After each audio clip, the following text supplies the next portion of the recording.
vendanges à Montmartre.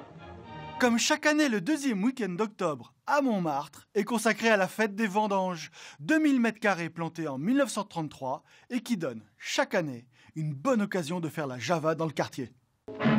La butte a son vignoble, où, chaque automne, la vendange donne lieu à une cérémonie rituelle avec la participation multicolore des fonctionnaires de la commune libre.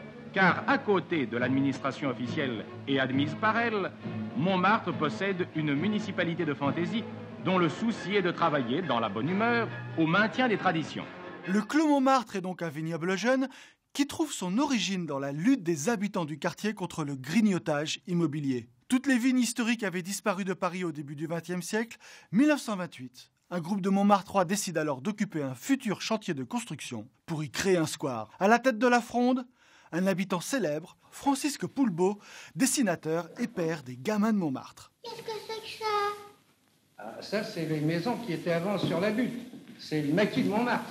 C'est des bicoques, des cabanes à lapins. Il n'y a même pas de bec d'agare. Non, les ruelles et les impasses du maquis étaient éclairées seulement par la lune. Quand il n'y avait pas de nuages. Et autour, avant les cabanes, autour des moulins, on ne voyait que des grands champs, des champs de blé, comme à la campagne. À la campagne de vrai. Et vous avez vu ça, vous, monsieur Poulbeau? Non, il y a longtemps de ça, trop longtemps. Quand la France s'appelait la Gaule. Et ses habitants, les Gaulois. Dans ce square de la Liberté, la République de Montmartre, une république pour rire, y plantera ensuite des milliers de pieds de gamay. La vigne est orientée au nord, une aberration viticole. Alors que vaut ce vin? Il est assez correct, c'est pas un grand millésime. Le millésime 2001 est un petit peu pointu, acide. Il manque un petit peu de corps, mais on a quand même les caractéristiques de Montmartre habituelles. Bref, pas terrible, mais peu importe.